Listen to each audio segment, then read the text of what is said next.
नमस्कार दोस्तों। भारतीय रियल एस्टेट जो कोरोना की मार्च से पिछले 2 सालों से जूझ रहा है, इस बार 1 फरवरी 2022 को पेश होने वाले यूनियन बजट्स में रियल एस्टेट डेवलपर्स की, रियल एस्टेट के में जो लोग लगे हुए हैं, उनकी काफ़ी अपेक्षाएं हैं वित्त मंत्री से कि किस प्रकार से कुछ जो टैक्स में रिबेट या अन्य कुछ सुझाव या सहयोग करते हैं जिससे रियल एस्टेट कुछ उभर पाए। क्योंकि कोरोना की मार्च से पिछले 2 सालों से रियल एस्टेट की हालत वैसे ही बहुत ख़राब है। Real estate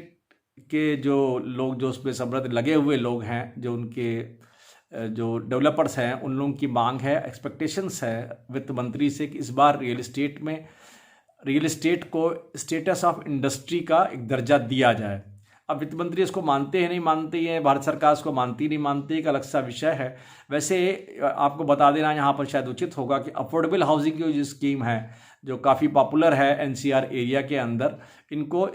infrastructure status already दिया जा चुका है। इंफ्रास्ट्रक्चर स्टेटस देने से फ़ायदा क्या होता है? इससे इंफ्रास्ट्रक्चर स्टेटस यदि किसी इंडस्ट्री को मिल गया या किसी, जैसे इसका अफोर्डेबल हाउसिंग को मिला हुआ है,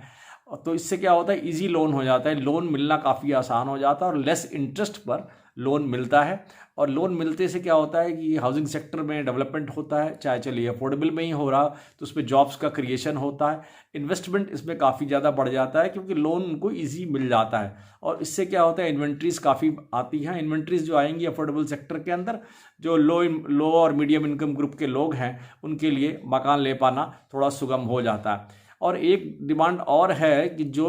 नेट ज़ीरो कार्बन वाली जो हाउसिंग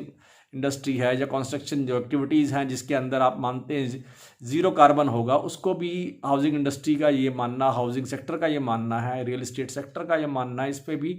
गवर्नमेंट को जो मान लीजिए इसमें भी एग्जम्पशन देना चाहिए, टाइम पीरियड स्पेसिफिक एग्जम्पशन भी देना चाहिए। जैसे जिस तरह की जैसे हाउसिंग सेक्टर आपने जो डेवलप किया है, रियल एस्टेट डेवलपर्स जो डेवलप कर रहे हैं, वहाँ मान लो यदि नेचुरल लाइट्स का प्रोविज़न हो, रेन वाटर हार्वेस्टिंग उसमें की जा रही हो, सीवेज ट्रीटमेंट प्लान का प्रॉपर हो और रिन्यूएबल सोर्स ऑफ एनर्जी यदि यूज़ कर रहे हैं, तो इस टाइप के जो डेवलपर्स हैं उनको टैक्स में रिबेट देनी चाहिए। और एक और मांग जो है रियल एस्टेट डेवलपर्स की है कि जीएसटी रिबेट जो अंडर कंस्ट्रक्शन प्रोजेक्ट्स हैं उसके अंदर भी होना चाहिए, प्रॉपरली होना, और भी रिबेट होना चाहिए। वैसे एग्जिस्टिंग जो है 1% इनपुट कॉस्ट पर ऑलरेडी है, लग रहा है टैक्स, और 5% है जीएसटी, इस पर भी और उनको जीएसटी रिबेट मांग रहे हैं। और रियल एस्टेट डेवलपर्स का और भी मानना है कि जैसे अभी हाल में सीमेंट और स्टील के प्राइसेस बढ़ा दिए गए हैं, उस पर यदि जीएसटी कम कर दी जाए, तो उनका मानना जीएसटी कम कर दिए जाने से क्या होगा, रेट कम हो जाएंगे, और इससे रेट कम हो जाएंगे तो और लो कॉस्ट जो हाउसिंग है उसमें डेवलपमेंट होगा, और लोग जो है मतलब कम बजट वाले लोग भी उसको परचेज कर पाएंगे, और अल्टीमेटली क्या होगा, डिमांड जनरेट होगी, रियल एस्टेट सेक्टर के अंदर कुछ ना कुछ इजाफा हो पाएगा, और शायद उभरने में उसका जो प्री और पोस्ट कोविड एरा के अंदर जो प्रॉब्लम आई है रियल एस्टेट को, तो वो शायद उससे उभरने में उनको कुछ मदद मिले। तो संभावना है शायद इस तरह की जो डिमांड है रियल एस्टेट सेक्टर की, उससे हो सकता है वित्त मंत्री को कुछ सहमत हो और कुछ ना कुछ वो ऐसे उपाय सुझाएं और या दें नए बजट के अंदर, जिससे कि ये रियल एस्टेट सेक्टर को उभरने का मौका मिले।